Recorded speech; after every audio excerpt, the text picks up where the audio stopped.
여러분 3주 전에 배웠습니다만 아마 그래도 처음 뵙는 것처럼 인사드리게 되어서 반갑고요. 저는 러시아에서 사역을 하다가 이제 한 8년 전에 조지아로 옮겨서 사역을 하고 있는 김형근 선교사입니다. 세종 남부교회와 같은 대한예수교 장로회 합동 서울 수경노회 파송 선교사고요. 가족들이 두 딸과 함께 넷이서 지금 조지아에서 살고 있습니다. 오늘 본문 말씀 아까 그 7절 말씀을 조금 띄워 주시겠습니까? 남부교회가 워낙에 김태환 목사님 말씀이 훌륭하시기 때문에 제가 따로 무슨 보충해서 설교를 할 필요는 없는 교회라고 저는 알고 있습니다.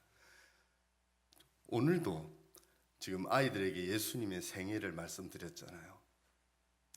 그것이 저희가 선교사들을 훈련하고 있는 C2C의 절반의 내용입니다.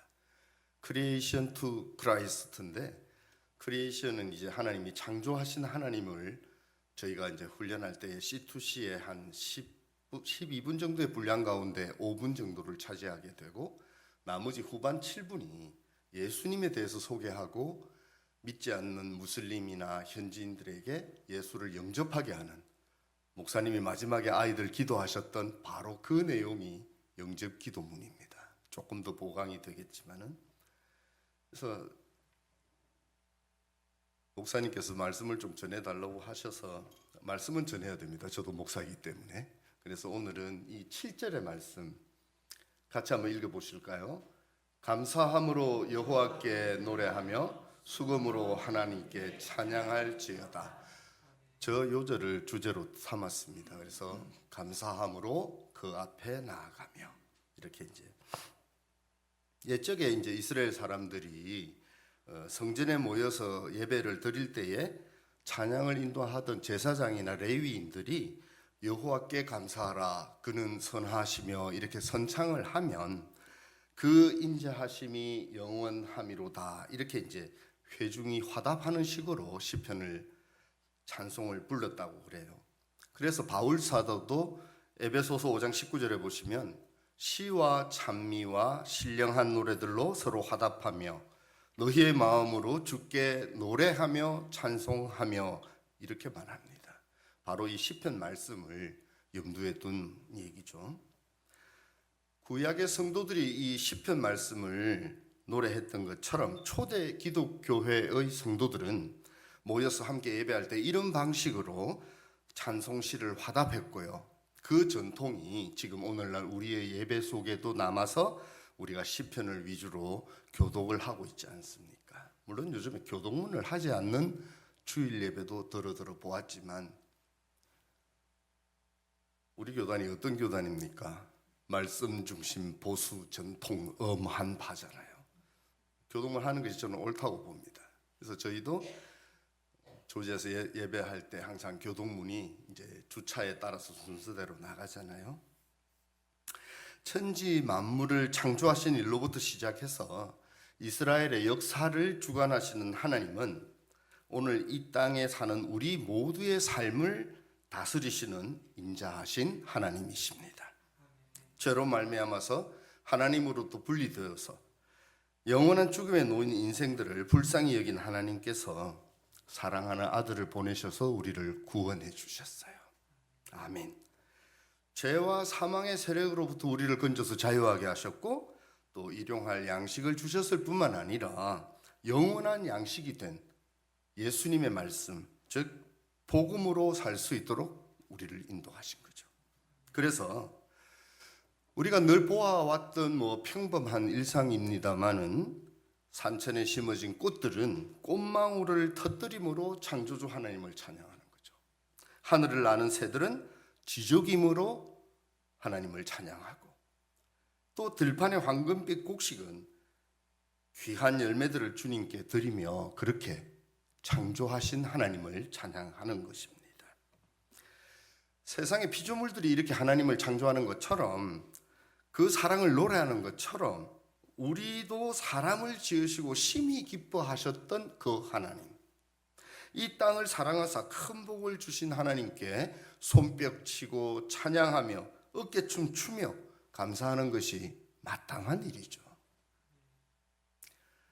영국 속담에요, 지옥이란 감사할 줄 모르는 사람들이 가득한 곳이고 천국은 감사하는 사람들로 가득한 곳이다라는 말이 있답니다.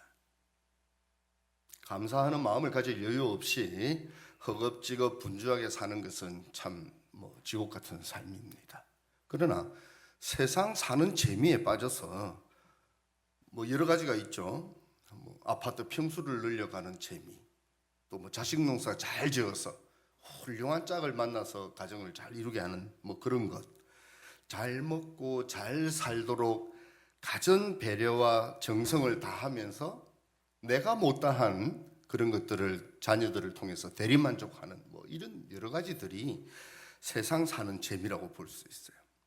그런 것에 푹 빠져서 하나님께 감사할 줄 모르고 혹은 자기만을 위해서 사는 그런 거, 그것 또한 즐거운 지옥 이상도 이하도 아닙니다. 즐거운 지옥 이렇게 말씀을 드리면 좀 섬찟하지 않습니까? 지옥인데 즐겁대. 작은 일에도 감사하는 마음이 천국을 소유한 마음이고요, 그런 분들이 천국 시민인 것입니다. 할렐루야. PPT 한번 띄워봐 주시겠어요? 이분 얼굴을 한번 봐 주십시오. 누군지 아시겠어요? 볼 수도 없었고 들을 수도 없었고 말할 수도 없었던 삼중의 지체를 가진 헬렌 켈러입니다. 18살 때의 모습이라고 해요. 그분이 3일 동안만 볼 수 있다면 이라는 책에 이렇게 썼어요. 제가 한번 읽어드릴게요. 만약 내가 사흘 동안 볼 수 있다면 첫째 날에는 나를 가르쳐 주신 설리번 선생님을 찾아가 그분의 얼굴을 바라보겠습니다. 그리고 산으로 가서 아름다운 꽃과 풀과 빛나는 노을을 보고 싶습니다. 둘째 날에는 새벽에 일찍 일어나 먼동이 터오는 모습을 보고 싶습니다. 저녁에는 영롱하게 빛나는 하늘의 별을 보겠습니다. 셋째 날에는 아침 일찍 큰 길로 나가 부지런히 출근하는 사람들의 활기찬 표정을 보고 싶습니다. 점심때에는 아름다운 영화를 보고 저녁에는 화려한 네온 사인과 쇼윈도의 상품들을 구경하고 집에 돌아와 사흘간 눈을 뜨게 해주신 하나님께 감사의 기도를 드리고 싶습니다.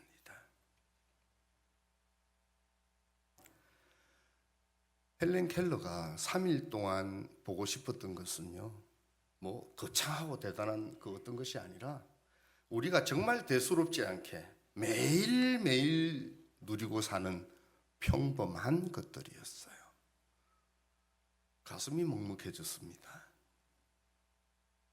그러고 보면 우리에게는 참 감사의 조건들이 많습니다. 지금까지 고마움도 모르고 마음껏 즐겨왔던 해와 달과 별들, 그리고 신선한 공기와 하늘을 나는 새들의 지저귐 소리, 푸른 들판과 또 아름다운 꽃들과 나무들, 이런 것이 만약에 3일 후에 우리 눈앞에서 모두 사라져 버린다고 한번 생각해 보십시오. 당연한 것을 당연한 것으로 여기고 또 감사할 줄 몰랐던 우리의 생각들이 분명히 달라지지 않겠습니까? 그래서 감사는 우리에게 이 모든 것들을 주신 하나님의 사랑을 생각하고 그 하나님은 어떤 분이신가 생각하는 것에서부터 시작된다고 해도 과언이 아닙니다. 영어의 생각과 감사는 모음 하나 차이입니다. think로부터 thank가 나오잖아요. 생각하지 않으면 감사할 수조차 없습니다. 감사치 않는 사람들은 그래서 생각할 줄 모르는 사람이고요. 심지어 잘못 생각하면 감사할 일도 원망거리로 변하고 마는데요. 누구누구 때문에 내가 불행하다 여기면서도 정작 나 때문에 누군가 불행할 수 있다는 생각은 하지 못하는 그런 거죠. 이건 정말 큰 문제입니다. 생각을 우리가 거듭하다 보면 우리에게는 여전히 감사할 일들이 무척이나 많다는 것을 깨닫게 되는데요.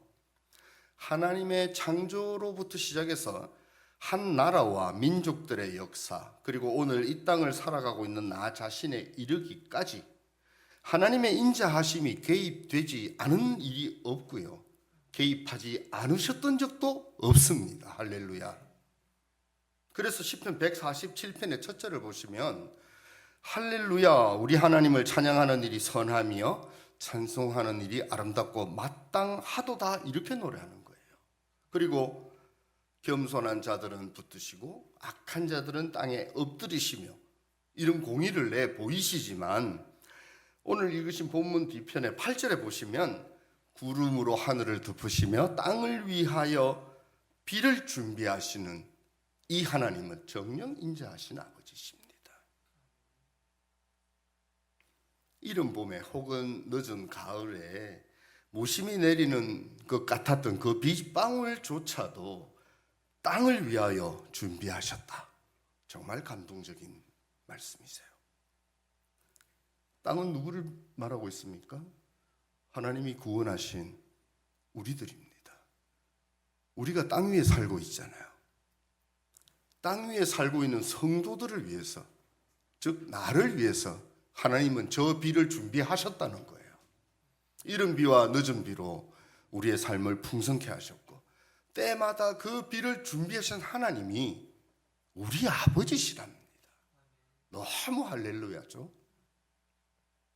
지금도 열방 곳곳에서는 자연재해들과 전쟁, 그리고 끔찍한 사건과 사고로 두려움에 떨면서 잠을 이루지 못하는 사람들이 많습니다. 트럼프가 취임한 지 석 달이 지나도록 아직도 여전히 우크라이나는 전쟁 중입니다. 우리가 별 생각 없이 평안을 누리면서 예배하고 있는 이 순간에도 지금 우리가 누리고 있는 이 평안함과 자유를 찾아서 목숨 걸고 거친 바다를 건너고 험한 산을 넘는 난민들도 있어요. 하루를 무탈하게 지내다가 온 가족이 저녁이면 집으로 돌아와서 한 테이블에 앉아서 저녁 식사를 하고, 오늘도 내 가슴을 쓸어내리게 만드는 그런 화급한 소식을 듣지 않고 살아갈 수 있는 바로 오늘이, 소소한 것들이 감사의 제목인 거죠. 그런데 우리는 항상 평안하면 이 평안의 소중함을 잊어버리고 삽니다. 건강을 잃고 친구를 잃고 난 후에야 그 소중함을 깨닫는 경우가 훨씬 많죠. 다른 사람들보다 더 많이 가지지 못하고 누리지 못해서 불행한 것이 아니라 지금 가지고 있는 것으로 감사하지 못하는 그것이 불행입니다. 복의 근원이신 하나님을 믿는 성도들인데도 불구하고 행복하게 보이지 않는다면 그것은 내가 남들보다 덜 가졌거나 덜 배워서가 아니에요. 하나님이 주신 것에 자족하며 감사하는 그 마음이 부족한 것이죠. 이렇게 감사가 없는 삶은 지옥 그 이상도 이하도 아닌 거예요. 사실 너 나 할 거 없이 앞뒤가 사방이 꽉 막힌 어려운 상황 앞에 놓이면 감사하면서 살기란 좀 어렵습니다. 이런 어려움 앞에서 목사님이라고 선교사라고 좀 나을 것은 사실 아무것도 없어요. 그럼에도 천지 만물을 창조하시고 또 죄인된 우리를 구원하신 하나님께 감사함으로 내게 주어진 삶 가운데에 감사할 이유들을 한번 찾아보십시오. 장담하건대 셀 수조차 없이 많을 것입니다. 오늘 예화로 말씀드렸던 헬렌 켈러의 얘기만 어렴풋이 기억하셔도 하나님께 감히 우리는 불평할 수 없을 거예요. 범사에 감사하며 살아가시기를 축복합니다. 십자가에 못 박히셔서 값없이 주신 그 복음의 은혜에 빛을 진 우리는 더더욱 그렇게 살아야 합니다. 오늘 이후로 더욱 하나님 이름만 높여드리고 또 하나님께 감사하며 각자의 부르심의 땅에서 살아가는 복된 자녀요 행복한 푸른 의의 나무 세종 남부교회와 성도들이 다 되시기를 우리 주님의 이름으로 마음껏 축복합니다. 저는 말씀을 여기까지만 전하려고 결정을 했어요. 이 설교가 사실은 40분짜리인데 제가 더 부연해서 말해봤자 그럴 필요가 없는 성도들이다. 제가 목사님을 막 죽게 세우기 위해서 서 있는 것이 아니라 실제 그렇거든요. 최영탁 집사님 내외분이 교회에 그냥 오신 것이 아닙니다. 최임주 집사님이 조지아에 영에 오셨을 때 저희들과 함께 예배하면서 이제 저 두 분들이 곧 나가셔야 되는데 한국에 좋은 교회가 없습니까? 했을 때 이 교회를 제게 추천했어요. 그래서 제가 그 이후로 1년 후까지 저 집사님 네 분이 나가기 전까지 제가 매주 선 목사님 설교를 들으면서 함께 예배했습니다. 이분이다. 이분이 아시겠지만 우리 최영탁 집사님 50 넘어서 예수를 믿으신 분이잖아요. 세상에 뭐 저만큼 두려울 것 없이 잘 나가던 분이셨어요. 수자원 공사 조지아의 댐 건설하는 사업 단장이셨거든요. 넘버 2전에. 그런 분이 예수를 믿고 이제 한국으로 들어가면 분명히 교회 생활을 해야 되는데 트빌시에서는 교회 생활을 했어요. 근데 어느 교회를 인도해야 될까? 저에게는 정말 큰 고민이었어요. 초신자들, 특별히 이제 막 회심한 그런 분들을 양육하고 말씀으로 교육하고 이러는 교회들이 찾기가 어렵습니다. 대형 교회는 또 뭐 시스템이 잘 돌아가겠지만 시스템이 다 좋은 건 또 아니에요. 그렇다고 너무 작으면 목사님이 힘들어서 제가 작은 교회를 9년 동안 담임을 했었어요. 큰 교회는 주일 설교만 목사님이 하시면 돼요. 저는 새벽기도 6번, 수요일 금요일 예배, 주일에는 학생회, 주일 오전 예배, 주일 오후 예배, 청년 예배, 일주일에 16번인가 설교를 해야 됐어요. 지쳐서 새로운 성도들 양육할 만한 여력이 없어요. 세종남부교회가 참 우리 최 집사님 내외분 또 아이들 지난번에도 말씀드렸지만 우리 은진이 위해서 또 기도해 주시고요. 고등학교 입시만 6월 달에 마치면 수시 합격 딱 해가지고 7월부터는 남부교회 같이 예배했으면 저는 정말 좋겠어요. 아이한테도 은근히 공갈하듯이 이렇게 협박하듯이 얘기도 했어요. 수시에 합격하자. 목사님 기도해 줄게. 그리고 교회 생활 잘해야 돼. 알겠다고 했어요. 은진이 서울에 있는 대학 가고 싶답니다. 충남대학은 2번째고.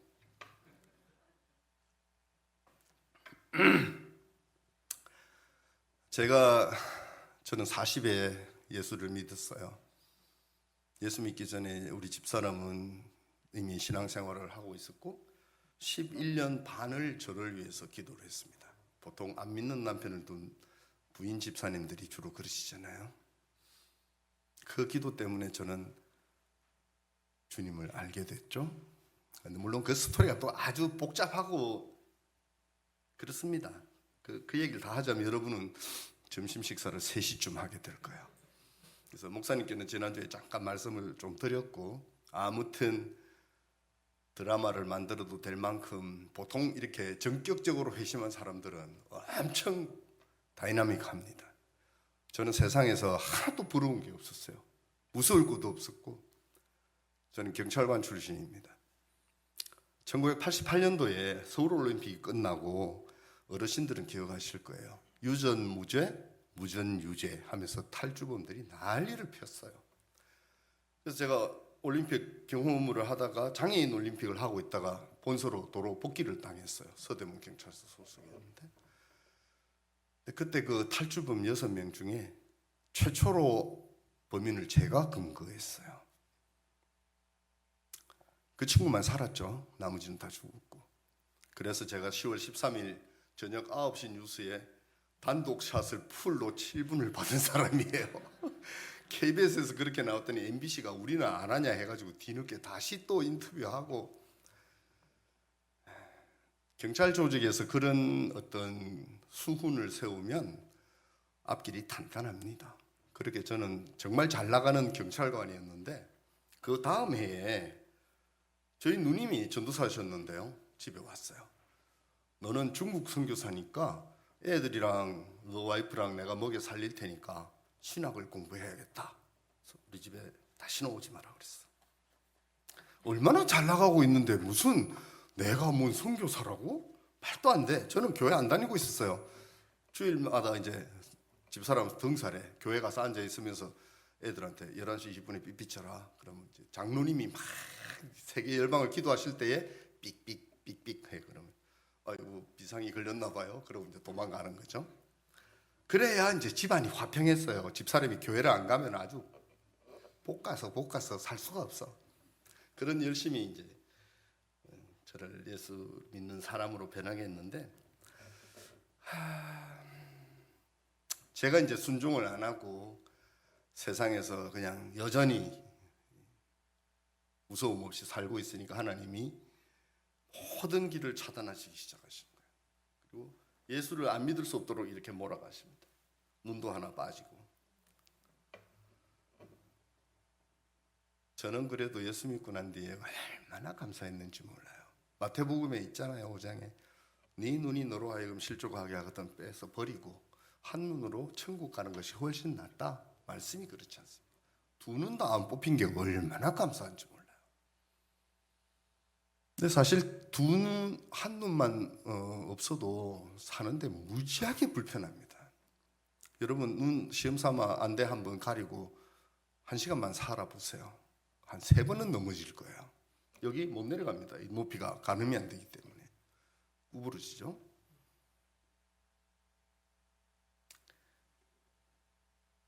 자살 시도를 3번을 했어요. 되는 것마다 안 돼가지고 마지막으로 자살하려고 식구들 보러 집에 왔는데 집사람이 뜬금없는 제안을 했습니다. 기도원에 사흘만 갔다 오시오. 내가 뭐 교회 생활도 하던 사람인데 기도원이 어떤 곳인지를 아나요? 모르죠. 그래도 그때 제 생각이 이제 뭐 곧 죽을 놈이 살아있는 사람 소원 못 들어주겠나 싶어서 지금은 이단입니다만 예전에는 아니었던 할렐루야 기도원을 갔어요. 그 김계화 원장이 그때는 굉장히 능력이 있던 분입니다. 사흘 동안 제가 얼마나 힘들었겠어요. 기도원에서 앉아있느라고 죽을 뻔했죠. 그 집회는 또 왜 그렇게 많이 해. 새벽에 하고 오전에 하고 오후에 하고 저녁밥 먹고 또 하고 밤샘 철야도 어떤 때는 하고. 사흘째 되는 날 주님이 저를 만나 주셨어요. 그리고 제게 말씀하셨죠. 레퍼토리는 늘 똑같습니다. 사랑하는 아들아. 그럼 우리는 깜짝 놀라잖아요. 저는 더 놀랬죠. 처음 들었으니까. 내가 너를 취하겠다 말씀하셨어요. 무슨 말인지 하나도 못 알아듣었어. 그런데 그 음성이 김계화 원장이 이제 제 귀에다 대고 방언으로 막 이렇게 얘기를 하는데 이게 다 해석이 되어서 들리는 거예요. 제게. 그러면서 더 이상 너를 세상에 두지 않고 내가 취하겠다. 그러면서 이제 십자가를 말씀하셨어요. 내가 너 때문에 저 십자가에서 죽었어. 근데 이게 믿어지는 거예요. 믿어지는 거예요. 제가 교회라고는 중고등학교 2학년 때인가 연애한답시고 한 몇 달 다닌 거, 아기 때 크리스마스 때 뭐 선물 주니까 가본 거, 이게 다예요. 그리고 결혼하고 난 뒤에 김 선생님으로 불리면서 본교회에 간혹 출석했던 거. 그런데 예수님이 그렇게 말씀하시는데 주님의 음성으로 들려지고 내 마음에 믿어지는 거죠. 사흘 밤낮을 울고 살았어요. 집사람이 기도원 좀 갔다 오랬더니 어디서 귀신 들려와가지고 그렇게 할 만큼 아주 밤낮 없이 울고, 그 다음에는 그때 김계화 원장이 저에게 성경 오독하고 뭐 보혈 찬송 뭐 3시간씩 하고 이렇게 오더를 내렸었는데, 보혈 찬송이 어딘지 내가 어떻게 알아? 물어봤죠. 그거 어디예요? 그랬더니 옛날 찬송가 뭐 182장부터 210장까지 그 보혈 찬송이 있더라고요. 그렇게 하면서 예수님을 만났어요. 그렇게 해서 교회도 개척하게 되었고, 제가 교회를 개척하고 교회 이름을 주님께로 받은 교회 이름이 열방의 빛된 교회예요. 지금도 교회넷 이런 데 검색해 보시면 2군데 있어요. 지금 우리 거는 아마 안 나올지도 몰라. 감리교단의 열방의 빛된 교회가 있고 저희 교회가 있고, 열방의 빛 교회는 많아. 근데 그 교회를 제가 세우고 목회를 하게 된 이유가 선교사로 가야 되겠는데 내가 교회를 세워서 빨리 한 5년 안에 100명 정도 부흥을 시켜서 후임 목사님 세우고 내가 파송받아 나가야겠다. 그 생각을 한 거예요. 한국의 개척교회가 그렇게 쉽습니까? 5년은 그냥 10년이 다 돼가는데도 성도는 중학생, 고등학생만 바글바글해. 우리 아이들이 그때 그 나이였으니까. 그리고는 어른들은 뭐 할머니, 할아버지 한 10명, 쉽게 말해서 교회 운영이 안 돼. 그래가지고 집사람이 시작할 때 뭐 몇천만 원 있던 거 다 없애고 전세방 빼고 교회 안에 이제 이렇게 한 군탱이 방 만들어가지고 거기서 5식구가 오글오글 살게 되는 그런 경우였어요. 그렇게 지쳐서 아주 이제 그만해야 되나, 왜 나를 주의 종으로 만드셨지, 이런 생각들로 가득 차고 있을 때 복음학교를 가게 됐습니다. 여러분들 중에도 복음학교를 아시는 분은 아시겠지만 그때 저는 목회의 터닝 포인트, 신앙의 터닝 포인트를 잡았어요. 그래서 이제 정말 총체적인 복음을 만나고 그 복음 앞에 내가 얼마나 죄인인지를 깨닫게 되었죠. 그쪽에서 쓰는 말 중에 지옥 뚜껑을 밟고 있었던 죄인입니다, 이런 표현이 있습니다. 정말 오늘 밤에 죽으면 당장 지옥 갈, 저는 목사가 되기 때문에 하나님을 잘 섬기고 교회를 잘 섬기기 때문에 당연히 천국 갈 줄 알았죠. 전혀 아니었어요. 그것을 깨닫고 이제 훈련학교들을 섬기면서 살다가 2013년 여름에 아울리치를 북카프카주로 나갔습니다. 3주 동안 모든 일정들을 마치고 이제 내일같이 귀국할 참인데 오늘 오후에 저는 뇌출혈이 일어났어요. 그래서 앞에 2군데, 뒤에 1군데, 3군데가 터져가지고 이제 그 러시아의 어떤 변방 작은 도시인데 병원에서 수술을 못 하는 거예요. 수술할 의사가 없어요. 그러면서 빨리 한국 가든지 모스크바로 가든지 둘 중에 하나 해야지 자기들은 못 한대.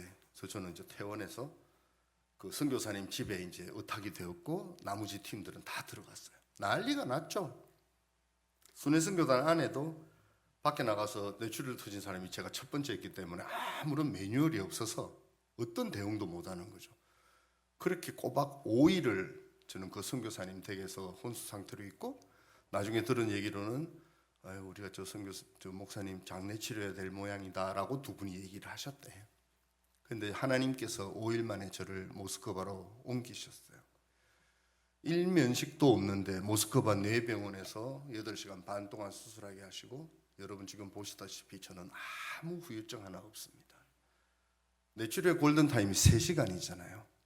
한국에서 가족들은 물론이고 뭐 순회선교단에서도 또 우리 교단에서도 다 죽었다, 김 목사 죽었구나, 그렇게 생각하고 있을 때에 저는 걸어서 귀국을 했습니다.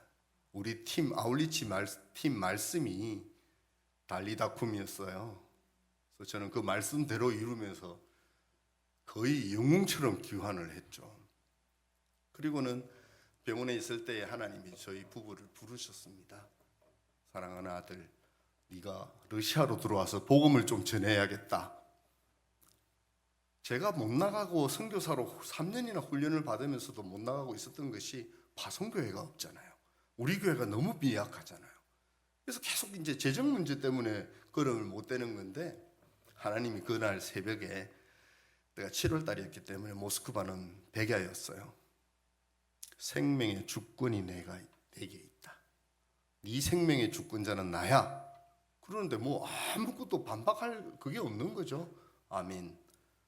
그리고 이제 집사람과 저는 7월 달에 퇴원해서 교회 정리하고 12월 24일 날 러시아 북카프카즈 까바르디노 발카리아 공화국 날치게 동방 박사들처럼 딸들 둘과 넷이 그 땅을 밟았어요.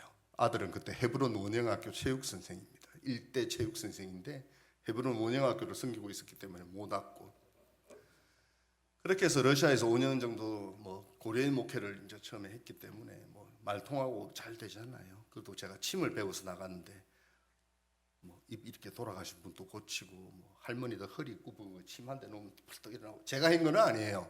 제가 뭘 하겠어요. 6개월밖에 안 배우고 갔는데 주님이 하셨죠. 그래서 한국 침의 아주 명의 선생님으로 제가 아주 끝발을 날렸어요. 하루에 40명씩 침을 놨다니까요. 죽을 뻔했어요, 사실은. 그러다가 이제 거기서 하나님이 1000평짜리 집을 우리에게 임대받게 하셨는데 월세가 32만 원이었어요, 한국 돈으로. 집이 1000평이야. 건평은 400평 정도 돼요.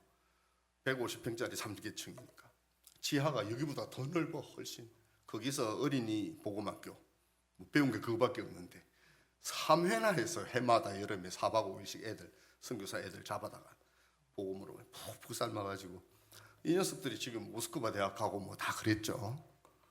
그렇게 겁없이 설치다가 KGB에게 딱 찍혔어요. 비자 갱신을 안 해주는 거예요. 그래서 저희는 조지아로 옮겨갔어요.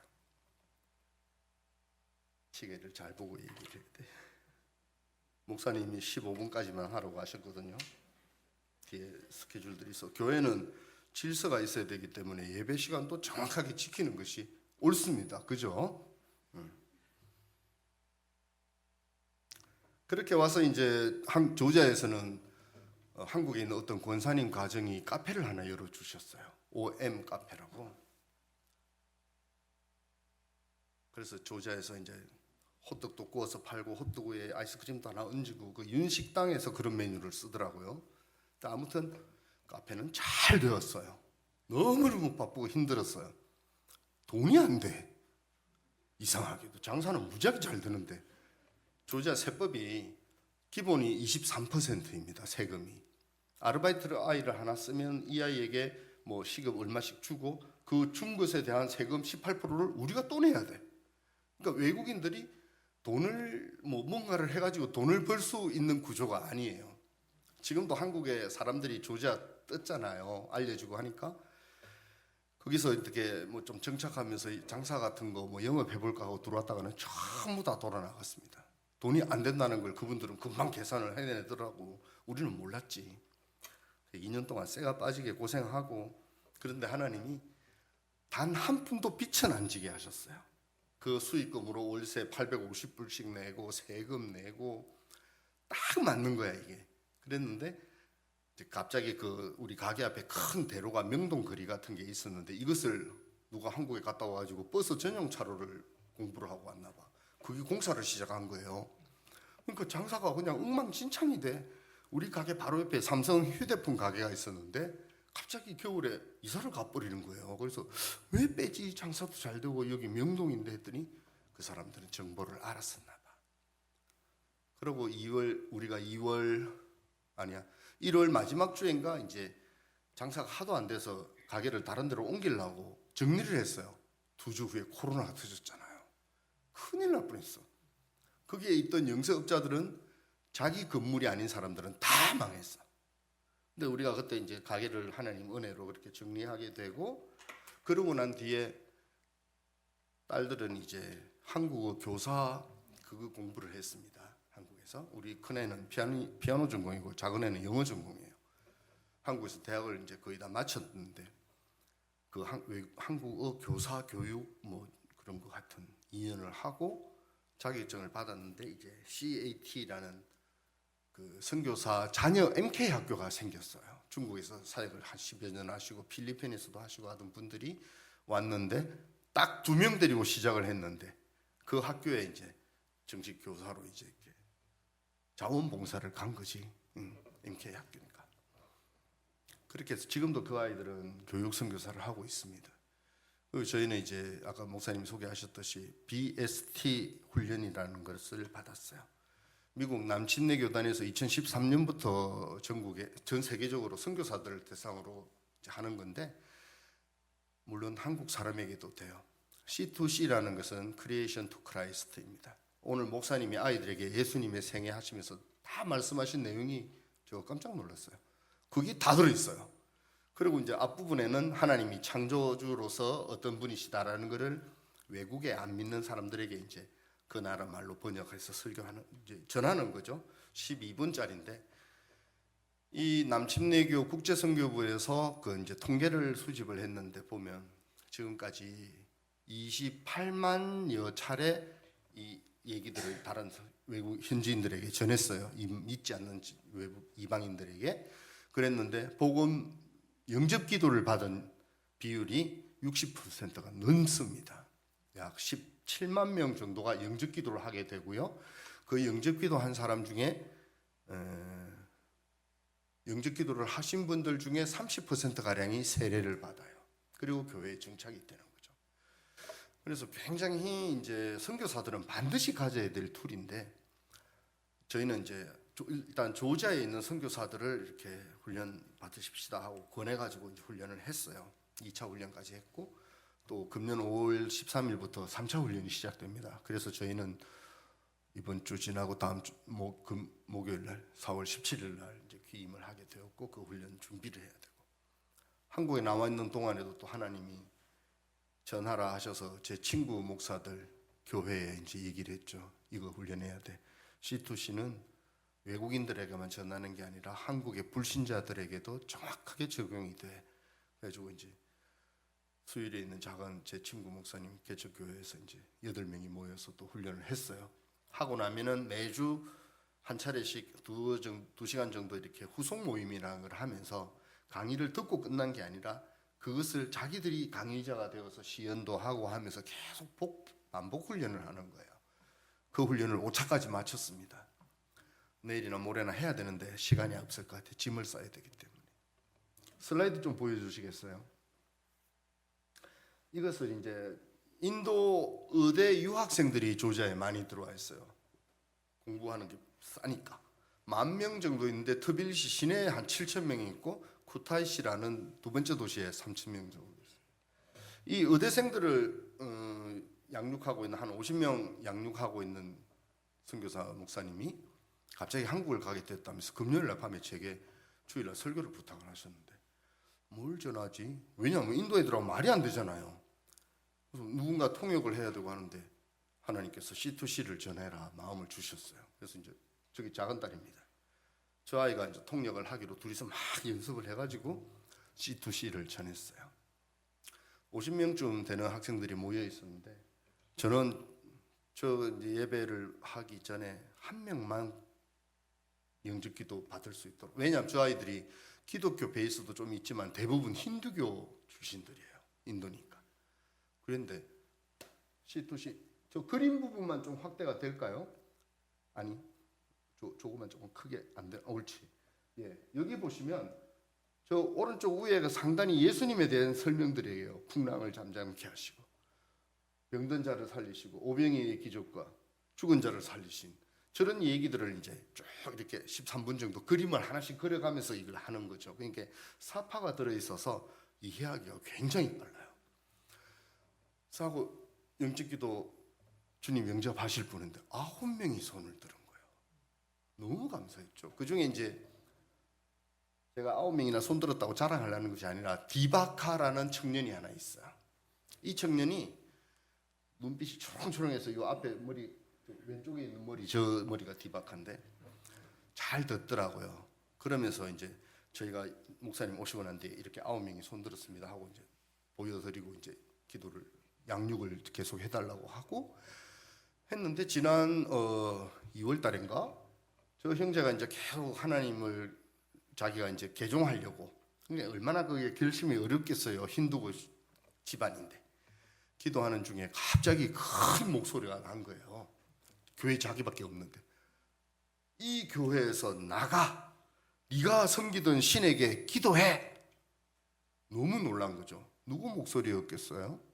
하나님이 그렇게 소리 지르셨겠어요? 아니죠. 사탄이 이 친구를 하여금 예수 못 믿게 하려고 네가 섬기던 신, 힌두 신에게 기도해. 이제 그렇게 소리 지른 거죠. 온 교회에 큰 소동이 나고 막 얘 무서워서 벌벌 떨면서 이제 목사님께 전화를 했대요. 그래서 이제 목사님이 이러한 것들에 대해서 좀 설명도 하고 따독거려서 같이 기도하자 했다면서 저희에게도 이제 한국에 나와 있을 텐데 기도해 주세요 하고 연락이 온 거죠. 우리가 주를 위한 어떤 결정들을 할 때에 혹은 뭐 사단의 영역에 속해 있던 사람들이 예수의 영역으로 들어오려고 할 때 사단이 아무 짓도 안 하고 아무 반응도 없다면 좀 심심하잖아요. 가거나 말거나 이러고 있으면 조금 약간 짜증 나죠.